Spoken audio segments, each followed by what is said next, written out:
Video खूप लंबा होत होता, या कारण पार्ट 3 भागात केला व्हिडिओ. हा दुसरा पार्ट आहे. आणखी तिसरा पार्ट पण लगेच येणार. तर दुसऱ्या पार्टमध्ये आपण पाहू शकता जानोबाचा परिसर. किती छान प्रकारे असं बांधकाम केलं इथं. एकदम फ्रेश वातावरण आहे. येऊन बघ जा इथं. आणि एक जानोबांची खासियत आहे की इथं मंदिर बनू शकत नाही, कारण की जानोबांना ते ऊनच पाहिजे. जर तिथं सावली पडू शकत नाही जानोबाच्या अंगावर. हा एक सगळ्यात मोठा चमत्कार आहे. लोकांनी मंदिर बांधून पाहिलं पण नाही झालं, लगेच पडून गेलं.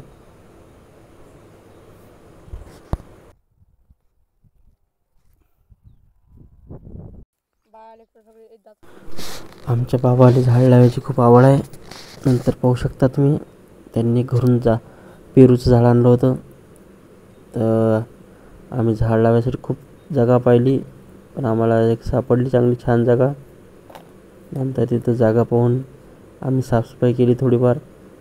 आणखी थोडा गड्डा पण खात होते बाबा. आम्ही विटा आणल्या झाडाच्या आसपास लावायला. तर आम्ही झाड लावले जांबाचं.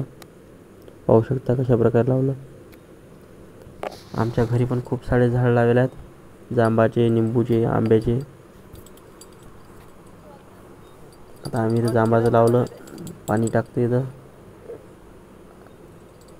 पाहू शकता कशा प्रकारे लावलं. सरावून गेला पाण्याला आणि पाणी आणलं कॅरी बॅगमध्ये. तर इथं तर बकेट टाकी भेटणार नाही आपल्याला. तर पन्नी सापडली, त्याच्यामध्ये पाणी आणलं आहे, पाणी टाकलं आहे. आता छान प्रकारे असं झाड लावलं आम्ही ना. नंतर थोडं सेल्फी काढावी असं वाटलं. पाहू शकता हा मी आहे कृष्णा. नंतर इकडे थोडा कॅमेरा फिरवला. बघू शकता मला असं वाटलं दाखवावं तुम्हाला. नंतर बाबा म्हणत होते की गेट दाखव, गेटचं काढ की. तर मग मी गेटचं थोडं व्हिडिओ शूट केला, जेणेकरून आम्हाला पण आमच्या घराला असं गेट बनवायचं होतं. पाहू शकता खूप छान असं गेट. आणखी छान असे देव भगवान जानोबा महाराज की जय. पाहू शकता इथं खूप छानसं असं वातावरण होतं. खूप भारी वाटायचं या ठिकाणी खरंच. नंतर आमचे भाऊ पाणी पित होते, मी पण पाणी पिलं थोडं. आणखी फुलं तोडले होते, फुलं तोडून जानोबा महाराजांनी टाकले. आणखी जानोबा महाराजांच्या पेटीत पण टाकले 1-2 रुपये आम्ही ना. फुलं ठेवले. नंतर दर्शन केलं परत. खूप छान वाटलं इथं.